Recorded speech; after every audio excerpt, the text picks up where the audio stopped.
Olá, pessoal! Na nossa aula de hoje, nós vamos tratar de um tema importante de relevância nacional e internacional. Confira aqui comigo o tema da aula de hoje. Nossa aula de hoje vai versar sobre o acordo recentemente celebrado pelo governo brasileiro entre o Mercado Comum do Cone Sul, o Mercosul, e a União Europeia. Bom, nossa primeira tarefa então, pessoal, é tentarmos entender do que se trata quando nós falamos de um megabloco econômico. Um megabloco econômico é um acordo político, econômico, comercial e financeiro que é válido lá para um determinado grupo de países. Essas regras, então, só valem entre eles. Nesse sentido, nós temos também o que chamamos de tipologia de megabloco. São tipos de megabloco distintos. O primeiro deles é o que nós chamamos de área de livre comércio. A área de livre comércio prevê a queda progressiva do imposto de importação, permitindo então que haja uma total liberdade para exportação e importação de bens e serviços entre os países membros, ou seja, uma livre entrada de bens e serviços. Esse imposto de importação ele vai caindo progressivamente, tendendo igual a zero. Por um outro lado, nós temos uma outra tipologia chamada de união aduaneira. A união aduaneira, ela pressupõe a área de livre comércio mais a tarifa externa comum, ou seja, uma tarifa que é cobrada entre os países que fazem parte do bloco e uma tarifa comum para todos os outros países que não fazem parte desse megabloco. Nós temos ainda o mercado comum, e o mercado comum pressupõe a união aduaneira mais um livre trânsito de capitais e um livre trânsito de mão de obra. E, finalmente, nós temos a união econômico-monetária, que é o estágio mais avançado de integração econômica, que pressupõe o mercado comum mais uma moeda única, mais uma política de defesa, uma política agrária, uma política externa que sejam comuns. Então, antes da gente avançar, vamos botar essa tipologia de megabloco no quadro para você. Confere aqui. Então, nossa primeira tarefa, pessoal, é lembrarmos lá que um megabloco é um acordo de ordem política, econômica, comercial e financeira, que só vale para o grupo de países que adere como membro permanente a esse megabloco.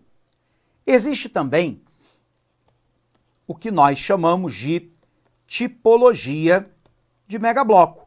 Os tipos são diferentes. O primeiro deles é o que nós entendemos como área de livre comércio. A área de livre comércio, ela prevê lá, o livre trânsito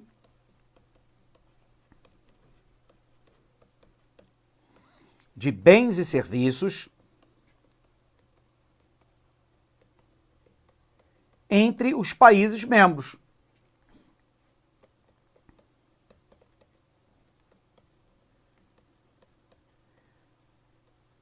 Para que isso ocorra, os países vão negociando a queda progressiva do imposto de importação, que é cobrado entre os países que fazem parte desse megabloco. Um exemplo interessante de megabloco de área de livre comércio é o NAFTA, que é uma sigla em inglês para Acordo de Livre Comércio entre Estados Unidos, Canadá e México. Esse acordo, que foi renegociado recentemente pela administração de Donald Trump, ele prevê uma queda progressiva do imposto de importação tendendo a zero, para permitir o livre trânsito de bens e serviços entre os países membros. Mas eu tenho um outro tipo que nós chamamos de união aduaneira.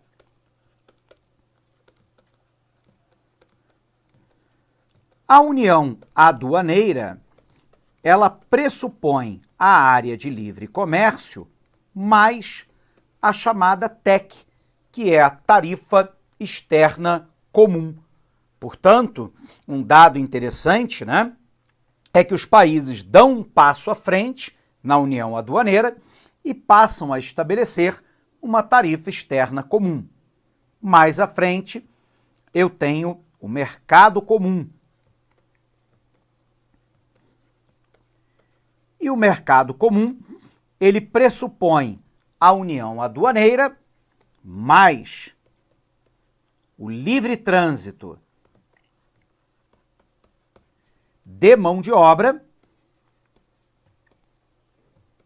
ou seja, mão de obra de um país pode trabalhar em outro sem precisar de autorização especial, e também de capitais. Finalmente, nós temos o que chamamos de união econômico-monetária. E essa união econômico-monetária, ela é igual ao mercado comum, mais a ideia de uma moeda única, mais uma política externa de defesa agrária, etc., que sejam comuns aos membros do bloco. Portanto, a união aduaneira pressupõe a área de livre comércio mais uma tarifa externa comum, o mercado comum, a união aduaneira mais o livre trânsito de mão de obra e de capitais, e a união econômico-monetária pressupõe o mercado comum, mais uma moeda única, mais uma política externa de defesa agrária que sejam comuns. Bom, então vem a pergunta: o que é o Mercosul? O Mercosul é o Mercado Comum do Sul. Porém, muita atenção na hora da prova, porque o Mercosul, ele aspira a ser um mercado comum, mas no momento atual ele é uma união aduaneira. Portanto, pressupõe, a área de livre comércio, ou seja, o livre trânsito de bens e serviços, mais a tarifa externa comum, a chamada TEC. Por um outro lado, nós temos a União Europeia. A União Europeia é uma união econômico-monetária e, portanto, pressupõe a ideia da área de livre comércio, ou seja, a livre circulação de mercadorias e serviços, da união aduaneira, portanto, uma tarifa externa comum, do mercado comum, portanto, um livre trânsito de mão de obra, é a chamada zona Schengen dentro da Europa, onde as pessoas podem circular livremente com o passaporte europeu, e, finalmente, a moeda única, que é o euro. Observe lá que a tipologia de megabloco, pessoal, ela não é uma escadinha. Um determinado bloco não nasce numa condição e vai evoluindo naturalmente para as demais. Em alguns casos, determinado megabloco estará num patamar para sempre, ou, eventualmente, ele já pode nascer num patamar mais avançado. Observe, por exemplo, a União Europeia. A origem dela são os tratados do carvão e do aço após a Segunda Guerra Mundial, na década de 1950, que evoluiu para a Comunidade Econômica Europeia, que era uma área de livre comércio, e no Tratado de Maastricht, uma cidade na Holanda, na década de 90, foi celebrada a consolidação da União Europeia. Então ela sai de uma área de livre comércio direto para uma união econômico-monetária. Mas, repito, não são degraus, são apenas tipologias diferentes. No Mercosul, nós temos os 4 países fundadores, né? Brasil, Argentina, Paraguai e Uruguai. Lembrando que a Venezuela é membro permanente, ela já entrou para o megabloco econômico. Porém, vem a pergunta: professor, qual é a situação da Venezuela no cenário atual? No momento atual, a Venezuela está suspensa, em parte porque os membros fundadores do Mercosul alegaram que a Venezuela não cumpriu todos os protocolos de adesão e, segundo, porque o governo da Venezuela, de Nicolás Maduro, é considerado um governo protoditatorial, quase uma ditadura, e lá, no estabelecimento da Convenção do Mercosul, ficou estabelecido uma cláusula democrática de que países em ditadura ou em processo ditatorial não podem fazer parte de maneira permanente e, sendo assim, a Venezuela tem o status de membro permanente, porém suspenso pelo Mercosul, revogando, portanto, a sua participação nas decisões momentâneas do megabloco. Se amanhã a Venezuela voltar a ter um regime considerado pelos países fundadores como democrático, ela voltará a votar naturalmente dentro do megabloco.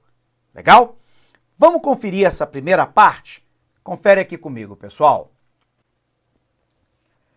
Nós estamos falando do acordo Mercosul-União Europeia, né? E é importante a gente lembrar que o Mercosul é uma sigla para Mercado Comum do Sul. Na definição do governo brasileiro, é hoje a principal iniciativa de integração da América do Sul. O bloco se formalizou com a assinatura do Tratado de Assunção, capital do Paraguai, em 91, e do Protocolo de Ouro Preto, em 94, no Brasil, que definiu a sua estrutura. Seus membros fundadores foram os países do Cone Sul, a parte mais ao sul da América do Sul. Brasil, que é o líder, e não é o líder por acaso, é que a economia brasileira é 4 vezes maior do que a economia da Argentina, que é a segunda economia maior do bloco. Brasil, Uruguai, Argentina e Paraguai. Recentemente, um dos principais assuntos que surgia ao se falar de Mercosul é a situação da Venezuela. Primeiro país, além dos 4 fundadores, a cumprir todos os critérios de associação, a Venezuela se juntou oficialmente ao Mercosul em 2012. Lembrando lá que, por exemplo, a Bolívia está em fase final de adesão. Então, a Bolívia, ela é hoje um país associado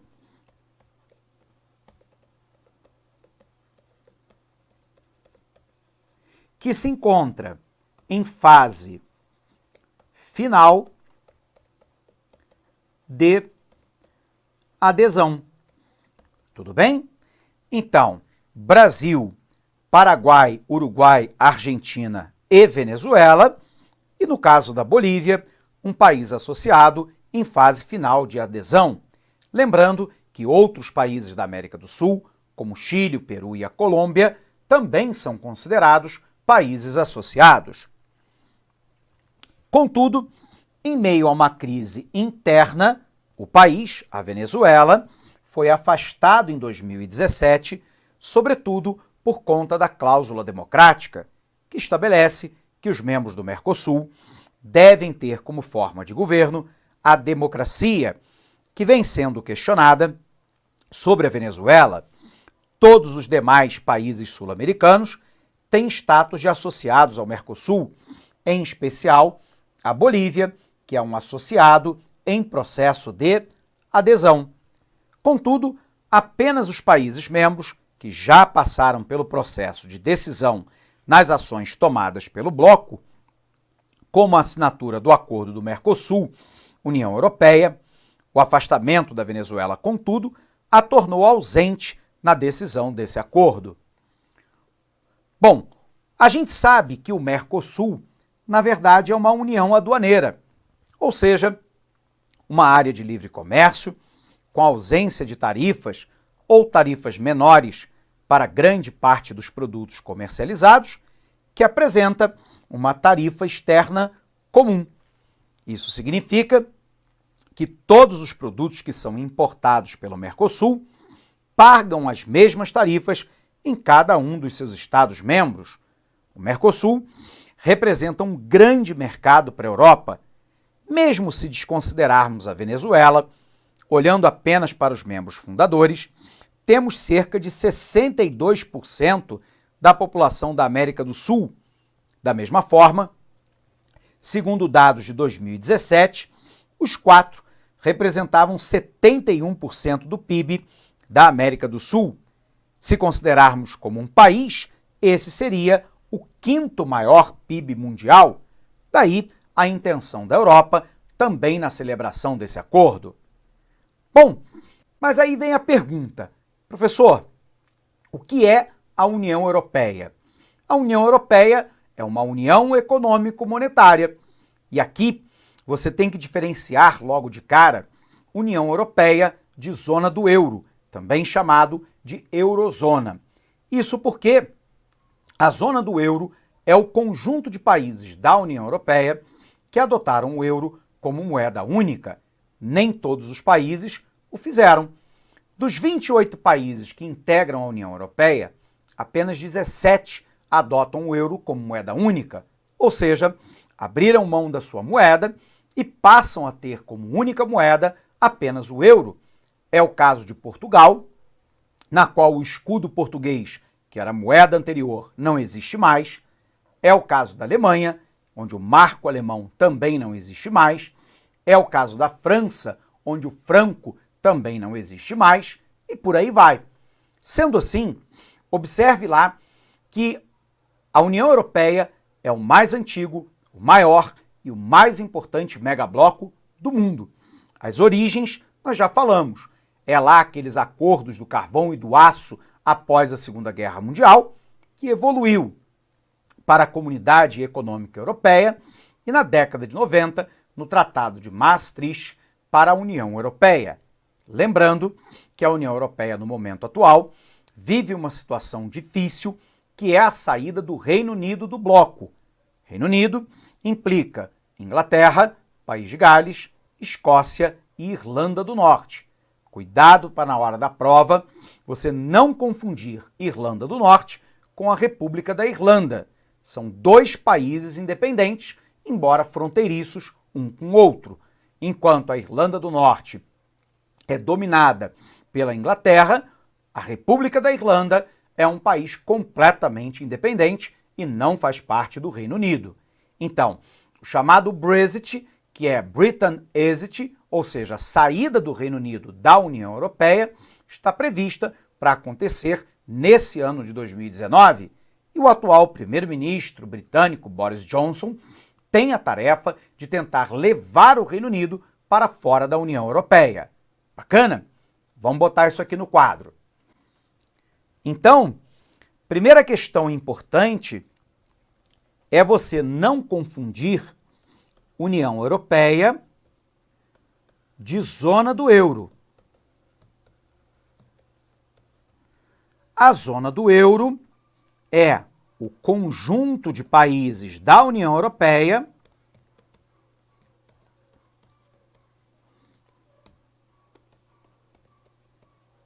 que adotam o euro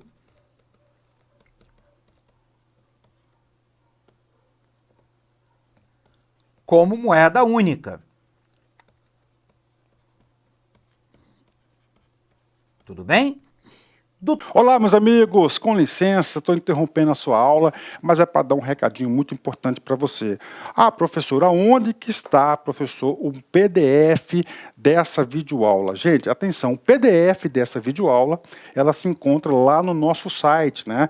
Lá com o curso, tem um link aqui embaixo da aula, né? Só que é o seguinte, né? Esse PDF, a gente pede aí uma pequena contribuição por parte aí do nosso seguidor, do nosso aluno, de R$ 29,90. Por quê? Porque a gente tem cursos aqui na sala concurso, né? Então, todos os PDFs, PM Bahia, de todas essas videoaulas que a gente está disponibilizando, mais o Personal Coach, que é a nossa ferramenta pedagógica, meta todo dia, você tem meta, você sabe que você vai estudar, a gente vai ranquear você, a gente vai monitorar o seu desempenho no site por apenas R$ 29,90. Bacana? Então, clica aqui embaixo. E aproveitando, nós temos também o nosso super aulão de véspera aqui da Lá Concurso, que custa apenas R$ 49,90. Bacana? Fui, boa aula, tchau! Total de países da União Europeia, apenas 17 fazem parte da zona do euro, ok? Da mesma forma que a União Europeia vive uma situação atual que é o chamado Brexit, né? Que é a saída do Reino Unido do megabloco. Saída do Reino Unido da União Europeia. Quem faz parte do Reino Unido, professor?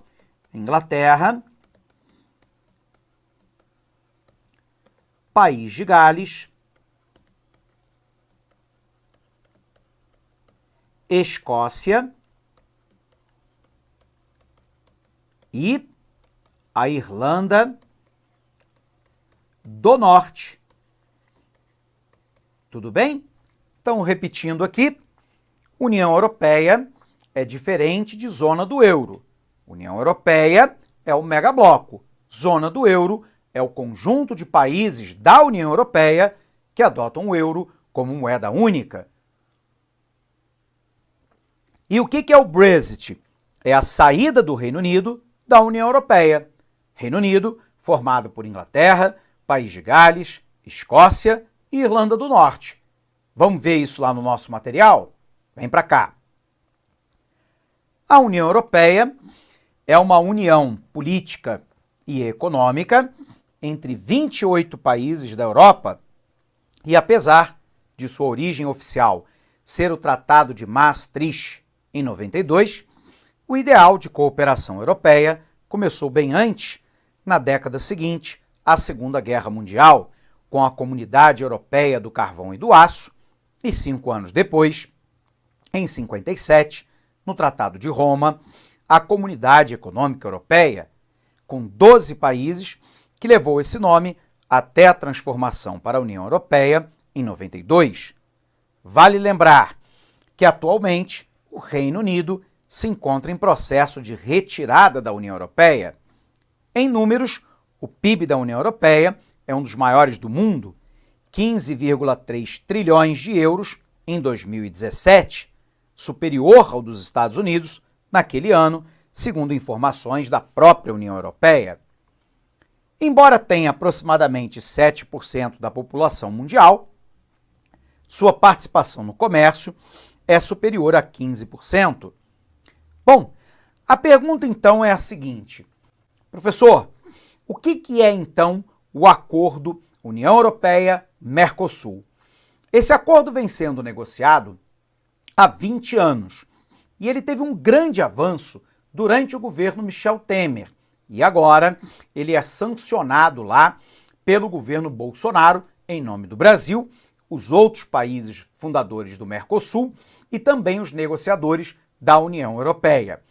Esse acordo prevê lá uma relação baseada naquela ideia da área de livre comércio, ou seja, um livre trânsito de bens e serviços entre o Mercosul e a União Europeia.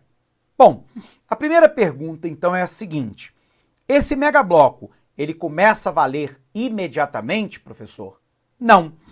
Esse acordo tem que ser ratificado pelo parlamento dos 4 países fundadores do Mercosul e também pelos 28 países da União Europeia. E, portanto, não necessariamente esse acordo será ratificado ou será ratificado da forma como ele foi negociado.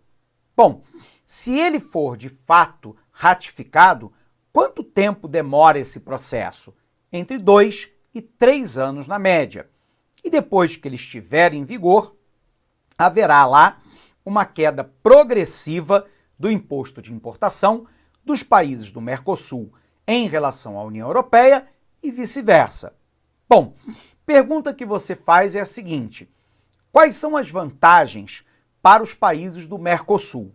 A União Europeia é um megabloco econômico poderoso, é formado basicamente por países ricos e desenvolvidos e, portanto, um mercado consumidor potencial para os produtos do Mercosul em larga escala.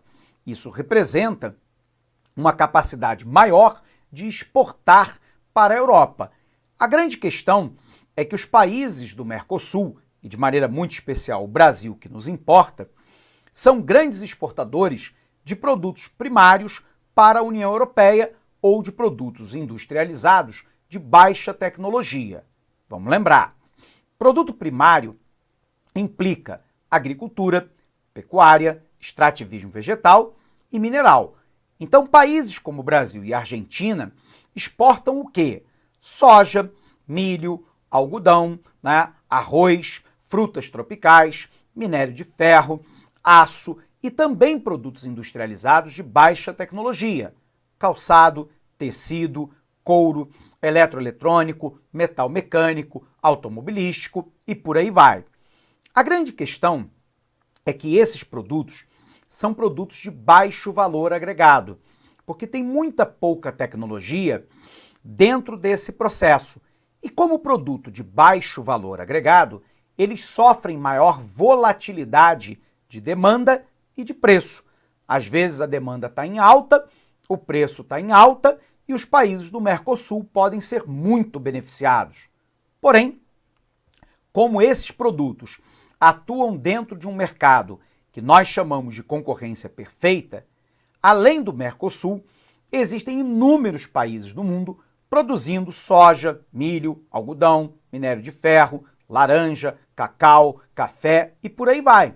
Então o risco é de eu ter uma alta volatilidade de preço e de demanda dentro de um produto de baixo valor agregado. Por um outro lado, a União Europeia exporta para os países do Mercosul basicamente produtos de alto valor agregado.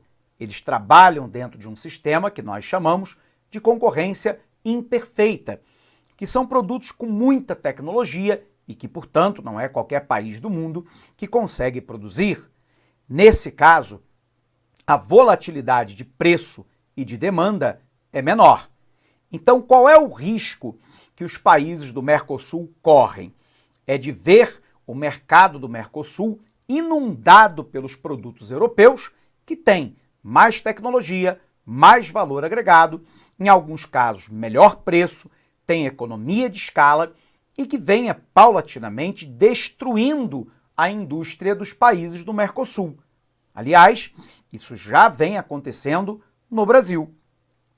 Na década de 80, a indústria chegou a representar 25% do PIB brasileiro.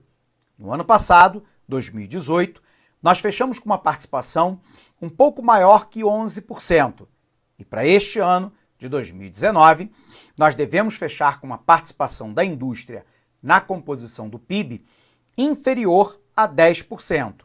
Nós chamamos esse fenômeno de desindustrialização. E aí, qual é o risco? É de você se tornar dependente e voltar a ser um país basicamente exportador de produto primário, algo que marcou o Brasil do descobrimento até a década de 30, quando o Brasil começou a se industrializar. Para a União Europeia, eles provavelmente terão perdas no setor agropecuário e mineral, mas os governos acham que eles podem lucrar e muito com o Mercosul, vendendo produtos industrializados, vendendo capitais, vendendo tecnologia. E, portanto, no final das contas, a União Europeia acredita que ela possa ter mais ganhos do que perdas. Bom, a grande questão, então, é que a gente terá que acompanhar as próximas cenas desses capítulos para ver se os 28 países da União Europeia vão ratificar o acordo, se os membros do Mercosul também irão fazê-lo e a forma com a qual se dará o comércio daqui para frente. Pode ser uma iniciativa muito positiva, pode ser que dê muito errado, já que há o risco da desindustrialização. Legal? Então vem para cá, vamos conferir no material. Mas qual a relação entre o Mercosul e a União Europeia. A União Europeia é o segundo maior parceiro comercial do Mercosul. O Mercosul, por sua vez, é o oitavo parceiro comercial extra-regional da União Europeia. A maior parte dos produtos exportados pelo Mercosul para a União Europeia é de origem agrícola. Por sua vez, a maior parte dos produtos exportados pela União Europeia ao Mercosul é da indústria petroquímica e de medicamentos, portanto, produtos com alto valor agregado. Em 2017, conforme apontado pelo governo brasileiro, a União Europeia investiu 433 bilhões de dólares no Mercosul. O Brasil é o maior destino de investimento estrangeiro direto da União Europeia na América Latina e o quarto maior destino de investimentos da União Europeia fora da Europa. O que é o acordo Mercosul-União Europeia? Em 28 de junho de 2019, 20 anos após o início das negociações, foi firmado em Bruxelas o acordo entre o Mercosul e a União Europeia. Esse acordo se coloca como o segundo maior acordo do mundo em relação ao PIB, somado de seus participantes, atrás apenas do acordo entre a União Europeia e o Japão. Quando é que ele entra em vigor? Uma vez assinado, o acordo precisa ser ratificado por parte dos Estados-membros, dentro da União Europeia quanto dentro do Mercosul. Tendo em vista a estimativa de tempo para que as ratificações sejam feitas, caso nenhuma das partes resolva barrá-la, é de 2 a 3 anos. O princípio da precaução é um princípio que preocupa boa parte dos economistas brasileiros. Do que fala o princípio da precaução?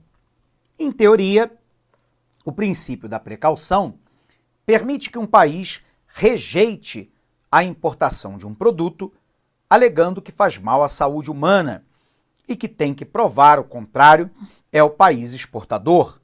A União Europeia coloca o princípio em todos os seus acordos.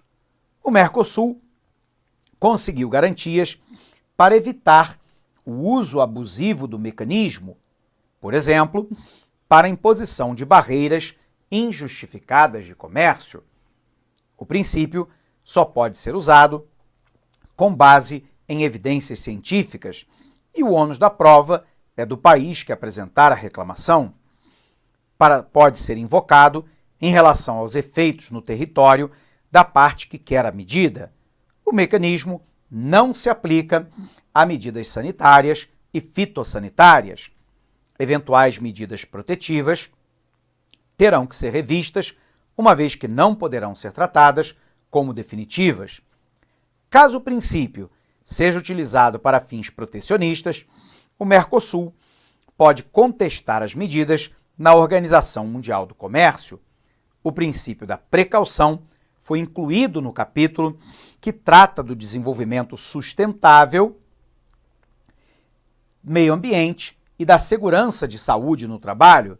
Então, alguns analistas se preocupam com o fato de que, no futuro, a União Europeia ela pode alegar esse princípio, né, da precaução e aí aplicar medidas sancionadoras, né, que venham a colocar penalidades para a entrada de produtos do Mercosul na União Europeia. E se isso acontecer, o recurso na OMC, Organização Mundial do Comércio, é um recurso lento e trabalhoso. Bacana? Vamos voltar lá para o material então, para a gente ver como é que esse assunto caiu em prova, né? Nós temos aí uma questão que é de 2019, a banca é do MPE, né? E ela pergunta assim, peraí, essa questão não é desse assunto, perdão, pessoal, trocando aqui, né? A gente acabou não colocando questão, por gentileza, desconsidere aí, né, essa última questão, tá? Nós vamos encerrar essa aula por aqui, desejando para você um fortíssimo abraço, bons estudos e até o nosso próximo encontro. Até lá! Olá, meus amigos! E aí, gostou da nossa videoaula? Ótimo, bacana. Então, estou aqui mais uma vez para convidar você a adquirir o material de apoio aí. A gente está pedindo aí uma contribuição simbólica aqui da Lá Concurso por R$ 29,90, né? Todos os PDF, mais essa metodologia aí fabulosa do Personal Coach. Eu vejo que muitos alunos não conseguem ter alta performance porque não conseguem elaborar um plano de estudos, né? Uma sequência coerente, prioritária. Ele vai se perdendo no conteúdo. Então, o Personal Coach vai te ajudar bastante nisso por apenas R$ 29,90. E, claro, a chamada daquela cerejinha do bolo que vai coroar a sua preparação para esse concurso inédito aqui da PEM Bahia. O nosso super aulão de véspera. Tá? Aqui estão os professores aqui, já estão todos eles contratados, combinei com todo mundo já. 30 horas, né? Cada professor vai gravar blocos de 30, por exemplo, pegar aqui o professor Edenilson, né? 2 horas, então ele vai ter 4 blocos aí, tá? 4 blocos de 30 minutos, né? Isso aqui não será disponibilizado no YouTube, será lá na nossa plataforma do Lá Concursos, um link está aqui para você fazer a sua inscrição, né? Por apenas R$ 49,90, tudo bem, gente? Então, um forte abraço, espero vocês. Tchau, fui! Clique lá.